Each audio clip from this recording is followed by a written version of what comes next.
explanations are right in front of us in the Quran and in the Sunnah. It's not a mystery. It's not something that we are not aware of. We actually are aware. But the kind of lifestyle that we have accepted for ourselves and are almost unknowingly practicing is where the problem lies. We have become detached from that supreme message that is contained in the Quran and practiced and explained in the Sunnah. We've really drifted away from it. And we have to start taking responsibility for it. Because Almighty Allah, from the time that even before Adam alayhi salam's time, when the whole universe was created, and we don't have an exact time scale as to when the universe as a whole was created. But if you just look at the universe itself, now in this age with the modern telescopes they have discovered, we've known of many, many universes and many, many planets and moons and suns all over in the deep skies that is not visible by the eye but only by instruments and telescopes. They have now, in the last few weeks, have spoken of a discovery of 300,000 or something of hemispheres in the universe. Now that's man-made knowledge, discovered largely by non-Muslims. So it's not something that is a religious phenomenon. It just gives us an understanding of the extreme vastness of the creation of Allah. And then we start understanding that the knowledge given to us is probably not even 1%.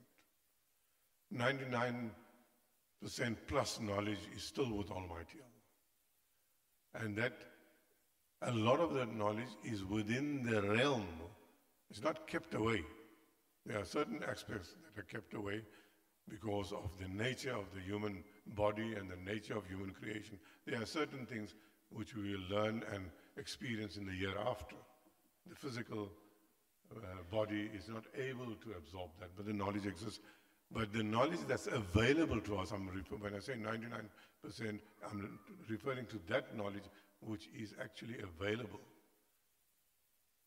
When Almighty revealed that Allama al-insana ma lam ya'lam, that what He taught and what He taught Adam alayhi salam, those things, the asma, the names that were taught to Adam alayhi salam, we haven't discovered of that knowledge probably even 1%, which is available, which is inherent in us. The brain, the soul, the physical body has the potential to delve and find out. And that is why we are a religion of Iqra.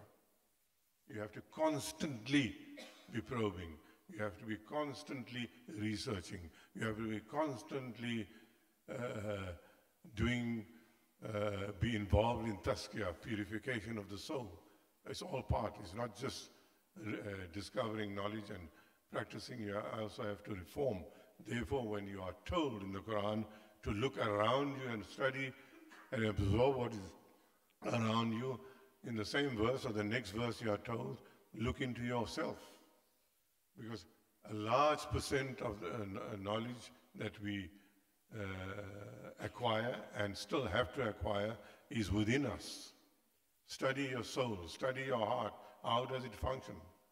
And I think I mentioned once or twice here again, and I'll mention it again, that when Chris Barnard did the first heart, put another heart in his patient, and he contemplates, it's written in his book, and he looked at the cavity from which he had removed the one heart and was going to put, and before he put the replacement heart, and maybe doctors will understand what he implied by the fact that, I'm not quoting him directly, but what he said was that the heart impulse and the beating is not directly linked to the nervous system. It is something that just happens. And that we might understand. There could be a very detailed medical explanation for it. I'm not here to give a medical opinion, but it links up with the idea that the ruh is the breath of Allah that is put into the newborn child in the embryo in stage in the womb of the mother already. So there's a whole vast knowledge there. Now you may be sitting and thinking, I started by saying we're going to talk about the assassination and the killing of our Muslim brothers and sisters in New Zealand, and now I'm talking of knowledge and science and medical. There's a direct link. That is why I'm bringing the two facts together. And one of the things and one of the problems that we have is that when we recite the kalima and when we become conscious of being Muslims, that is at adolescence, we, in our own way, we may be born in a Muslim home, but there is a conscious decision to remain a Muslim. If we don't take that conscious decision, then there's a flaw. So as part of the education of our children, parents must make their children realize, especially when they come of age, 12, 13, 14, that the decision to be a Muslim is now evolved to them. That come my son, come my daughter, come my grandchild, you now have become a conscious Muslim.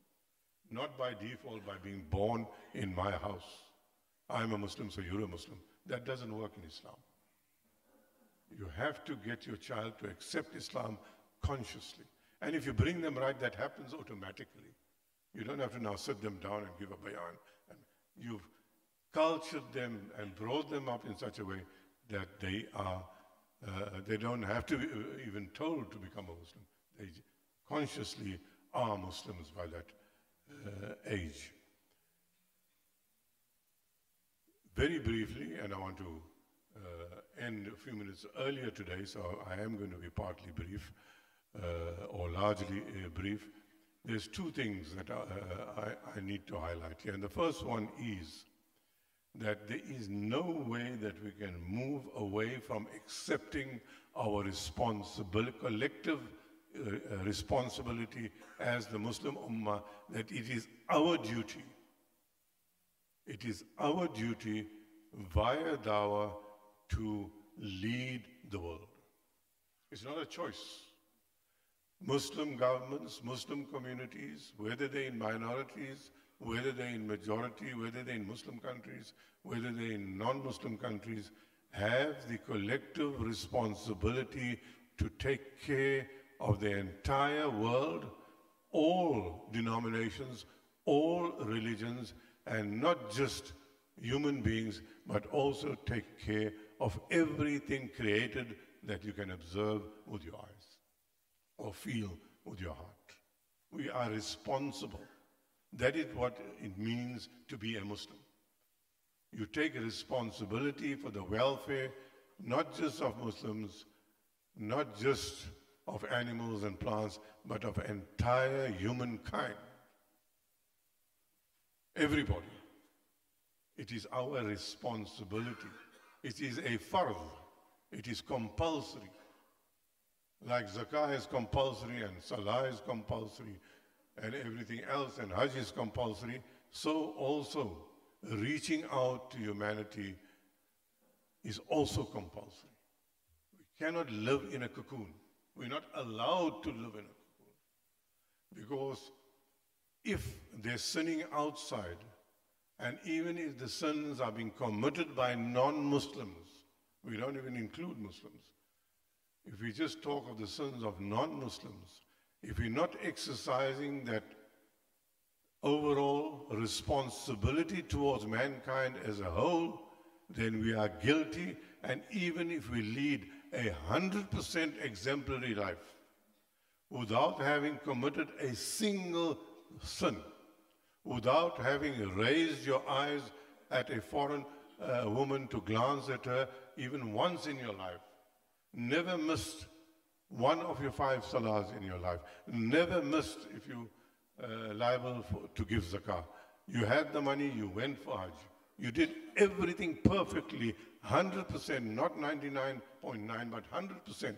But if there are people, human beings, living around you who are living in sin, inclusive of non-Muslims, then your chances of going straight to heaven is questionable. It's not for me to say that. That's Allah's decision. Jealousy.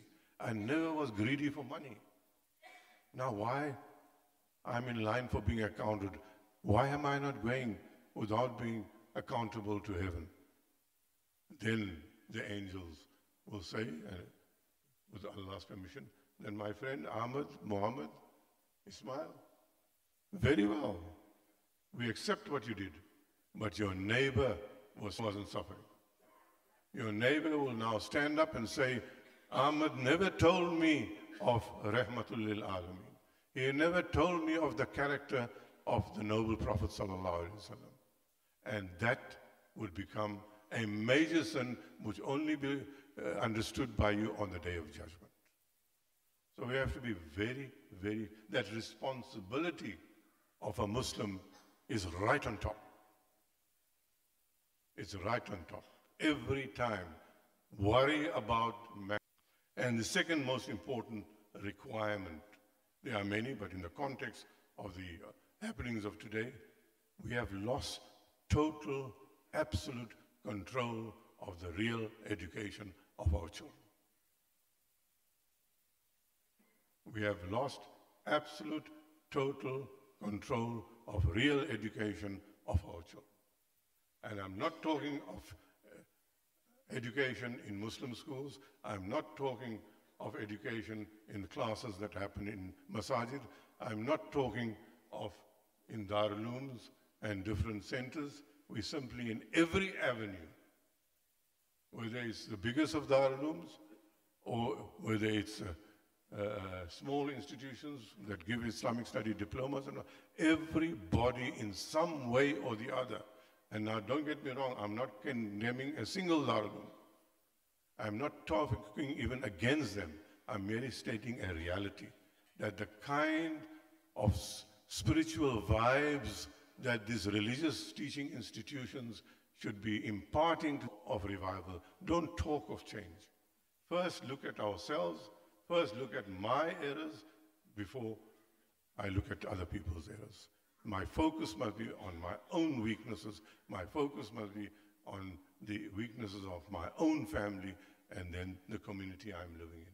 So there's two things that we are not understanding or not focusing on: the collective responsibility of the Muslim Ummah to be responsible not just for Muslims' welfare but entire humanity. And that would include education, that would include housing, that would include clothing, that would include elements of healthcare, everything that human beings need. But we have become part and parcel of a world where you have to buy water, all the necessities of the world, which Almighty has given us. I'm talking of attitude and I'm talking of understanding it. Essentials, Almighty has given free. He's not only given it to Muslims, He's given it to human beings, He's giving it to animals, He's giving it to the tree. The tree doesn't have to let its roots go looking for water all over the peninsula.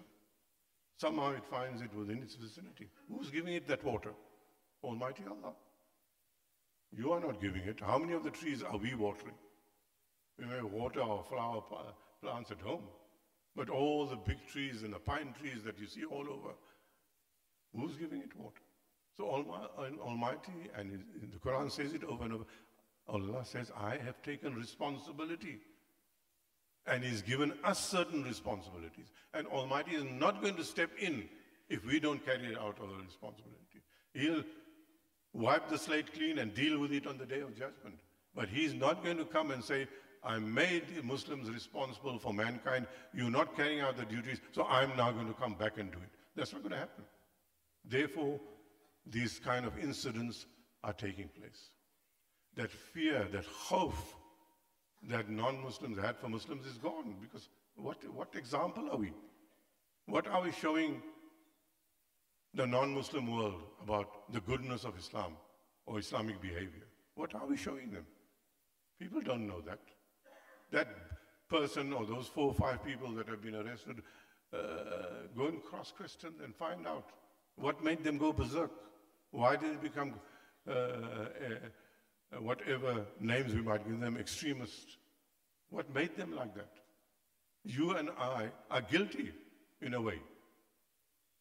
Because we haven't given the message of mercy. We haven't given them the goodness. What do they hear? Of our own woman, our own Muslim soldiers abusing our own woman. What did ISIS do? What did they do? These young girls, out of love of Islam, they didn't go there to become brides. They were wrong. I'm not justifying. The whole concept of ISIS is wrong. It's actually haram. But these innocent girls went there, just give some thought. And now they are the victims. So we have to carry out these two things, that responsibility. Then only will things start coming right. Almighty is not going to step in. Almighty will step in when we decide to carry that responsibility out. Then He will help us. If even Rasulullah ﷺ didn't take up arms at the time of Badr with 313 and fought against 1,000 Quraysh, if he didn't take the first step, Allah would not have fought the battle for him. Those companions and Rasulullah ﷺ himself, the greatest of creation, the most beloved of Almighty Allah, had to take that first step. He had to march out against the Quraysh. Then the angels came and everything happened and they won. So we have to do that because we have not done our work.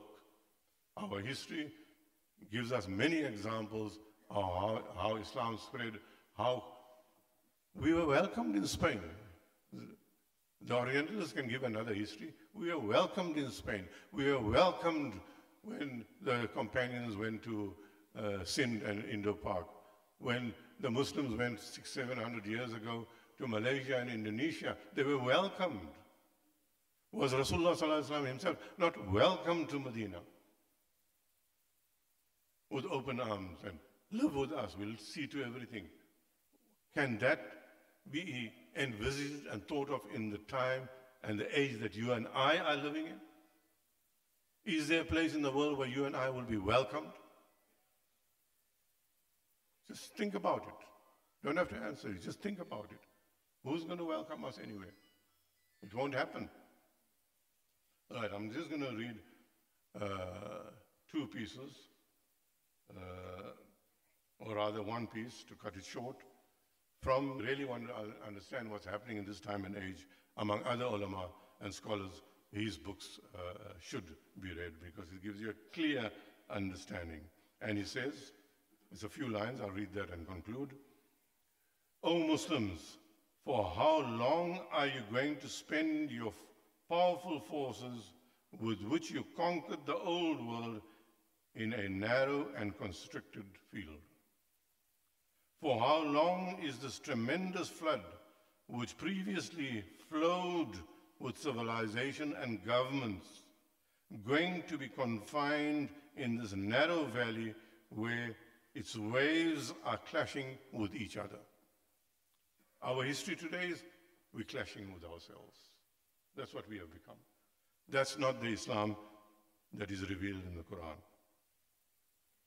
You have before you this wide world of humanity for whose leadership Allah chose you, the Muslim, and for whose guidance He selected you, O Muslims. The prophethood of Muhammad sallallahu alaihi wasallam was the opening for this new era in the history of the entire world. For your destiny and the destiny of the entire world. So embrace the Islamic dawah once again. Sacrifice yourselves for it and strive for it. Strive for the sake of Allah with the striving that is due to Him. It is He who has chosen you. He has laid no hardship on you in religion. There is no hardship in being a good Muslim. It's all because of our defects. The religion of your father Ibrahim alayhi salam. That is what we are following. It is He who has named you Muslim. This is a verse from the Quran that I've been reading. Strive for the sake of Allah with the striving that is due to Him. It is He who has chosen you. He has laid no hardship on you in religion, the religion of your father Ibrahim. It is He who has named you Muslim since before and also in the Quran, so that the messenger may be a witness over you and you may be witness over people. Establish then the salah and continue giving the zakah and hold fast to Almighty Allah, who is your master. How excellent a master is Allah, and how excellent a helper is Almighty Allah. This is from Surah Hajj. So my friends, we are in a very sad moment today. It was a congregation like this, much lesser people. There have not many Muslims in this thing, but well over 50. So our hearts, our prayers should go out to them, but while our hearts go out and our prayers go out, we conscientize ourselves. We have a duty, as explained in the Quran, to do what Almighty Allah expects us to do and has chosen us to do. Jazakumullah.